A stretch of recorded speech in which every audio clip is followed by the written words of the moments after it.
నేనన్నా I know everything, దేవుడు నాకు చెప్పాడు, చెప్పమన్నాడు, చెప్పినా అన్న. లేదయ్య గారు ఎందుకు చెప్పినావు అన్నది. నువ్వు గర్భవతి అన్న. షాక్ అయింది ఒకసారి.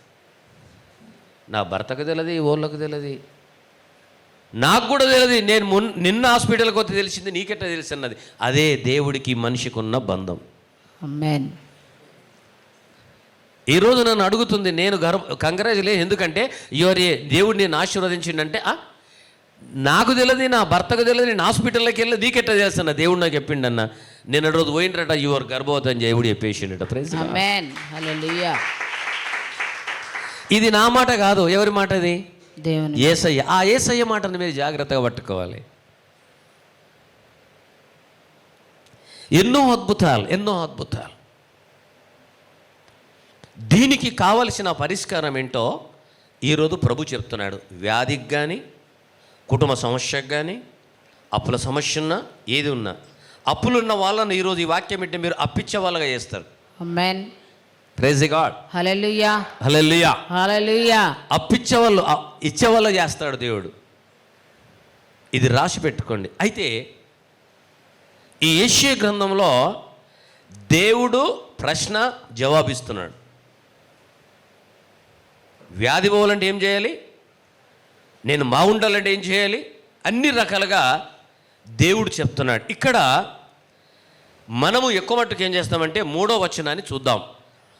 మనము ఒక కార్యం జరగాలంటే ఎక్కువ మటుకు ఏం చేస్తాం? ఉపవాసం. Praise God. Hallelujah, hallelujah, hallelujah. ఉపవాసం చేస్తాం, మంచిది. దేవునికి దగ్గర ఉపవాసము ఎన్ని అక్షరాలు ఉన్నాయి? 5టికి అర్థాలు ఉన్నాయి. ఊ అంటే ఉపేక్షించుకోవడం, పా అంటే నీది నీవు పరీక్షించుకోవాలి, వా అంటే దేవుని వాక్యాన్ని చదవాలి, ధ్యానించాలి, సా అంటే సావాసములు ఉండాలి, ము అంటే నీకు ముక్తి మార్గం దొరుకుతుంది. మరి ఎలాంటి ఉపవాసం చేయాలి, ఎలా నువ్వు దేవుని దగ్గరికి వస్తావు, ఎలా నీ వ్యాధి పోతుంది, నీ సమస్య పోతుంది, నీకు ఆశీర్వాదం వస్తుంది, ఈ పరిశుద్ధ గ్రంథంలో ప్రభు క్లియర్గా చెప్పాడు. Praise God. Hallelujah, hallelujah. ఇక్కడ మనం 3వ వచనాన్ని చదువుదాం. మేము ఉపవాసం ఉండగా నువ్వెందుకు చూడవు? చూడండి, ఈ యూట్యూబ్ చూస్తున్న మీ అందరికీ నేను మనవి చేస్తున్నాను, మనము దేవుని దగ్గర కొన్ని ప్రశ్నలు అడుగుతాం, దేవుడి మీద అడుగుతాం. చాలా మట్టుకైతే నేను స్థలాలు చూస్తా, దేవుని తిట్టేవారు కూడా ఉన్నారు. మేము ఉపవాసం ఉండగా నువ్వు ఎందుకు చూడవని ఒక ప్రశ్న. ప్రభు ఇక్కడ ఏమన్నాడు? నేను ఖచ్చితంగా ఉత్తరం ఇస్తాన్నాడు. మాట్లాడకపోతే దేవుడే కాడు, నీకు అద్భుతం చేయకపోతే దేవుడే కాడు. Praise God. Hallelujah, hallelujah, hallelujah, hallelujah, hallelujah. చూడండి, మనకు కొన్ని పరీక్షలు వస్తాయి. నాకు ఒక పరీక్ష వచ్చేది. ఒడ్డెడి పెళ్లిలో వాక్యం చెప్పిన, ఉపవాస ప్రార్థన ఉంది నిన్న చర్చిలో. 3 గంటల వరకు ఉపవాస ప్రార్థన చేసిన సంఘం అందరితో ప్రార్థన చేసి, క్షమించే హృదయం, ప్రార్థించే హృదయం అన్న విషయాన్ని నేను బోధించిన తర్వాత డైరెక్ట్ అక్కడికి వెళ్ళి నేను కారులో వస్తున్నాను. అనుకోని పరిస్థితుల్లో నా కారుకు ఆర్టీసీ బాస్కు డాష్ ఇచ్చింది, తలిగింది. మీకు తెలుసు, అయ్యగారు ఏంటంటే కోపమై మీ అందరికీ తెలుసు. అక్కడ నాకు ఒక వాక్యం ఏం గుర్తుకొస్తుందంటే, ఇదివరకు దాకా నువ్వు చర్చిలో ఏం చెప్పినావు. అప్పుడు అన్నాను, బ్రదర్ యు గో అన్నాను. బ్రదర్ కూడా చక్కగా ఆన్సర్ చెప్పాడు, సారీ బ్రదర్ అన్నాడు, యు గో అన్నాడు. కానీ బాగా తలిగింది. సరే, ఇప్పుడు నేను అనేది ఏంటంటే, తలిగింది, దానికి తలగకపోతే ఇంకో దానికి తలుగుతుండే, సమస్య కాదు. నేను దేవుని దగ్గర ఏ మాటలు చెప్పినా ఇప్పుడు ఆ మాటలు ఈ పాస్టర్ గారు నెరవేరుస్తాడా నాకు ఒక ఎగ్జామ్ జరిగింది. ఆ పరీక్ష జరగాలంటే ఇంకొక వ్యక్తి నాతో కూడా బలి కావాల్సి వచ్చింది. అదే ఆర్టీసీ డ్రైవర్. ఇప్పుడు నాకు ఒక పరీక్ష జరగాలి. నువ్వు ఇంతవరకు చర్చిలో చెప్పినావు, ఇప్పుడు నీకు ఒక ఎగ్జామ్ పెడుతున్నాడు. నా ఎగ్జామ్లో పాపం ఆర్టీసీ డ్రైవర్ కూడా బలైంది. ప్రైజ్గా. అయినా దేవునికి స్తోత్రం, ఎవరికి ప్రాణ నష్టము జరగాలి. నేను అక్కడ వెంటనే ఒక్క నిమిషం ఇట్లా ఆగాను. అమ్మగారు దిగలే. నేను అన్నాను, దేవుడు నాతో అంటున్నాడు, ఇంతవరకు నేను ఏం చెప్పినావు అన్నాడు. Okay okay okay okay okay go go go. చూడండి, కొన్ని సమయంలో మనకు పరీక్షలు వస్తాయి. ఆ ఎగ్జామ్లో మనం ఏం చేయాలి? నెగ్గాలి. నేను అనుకోవచ్చు కదా, ఇప్పటిదాకా ప్రభువా చర్చిలో ప్రార్థనలో ఉన్నా, ఉపవాస ప్రార్థనలో ఉన్నా, నాకేంటికి జరిగిందని నేను దేవుణ్ణి తిట్టాలనా? నో. దేవుడు ఏమి చేసినా మంచి చేస్తాడు, కీడు చేసే దేవుడు కాడు. చప్పట కొట్టండి ఒకసారి. హల్లెలూయా.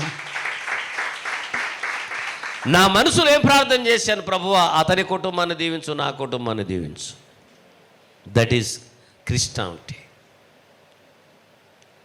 Amen, amen, amen.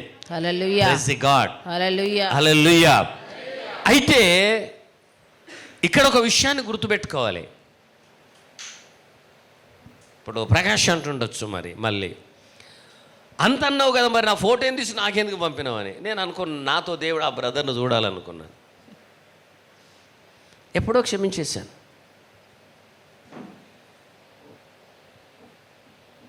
Praise God. హల్లెలూయా. దేవుడు చెప్పింది నేను చెయ్యాలి.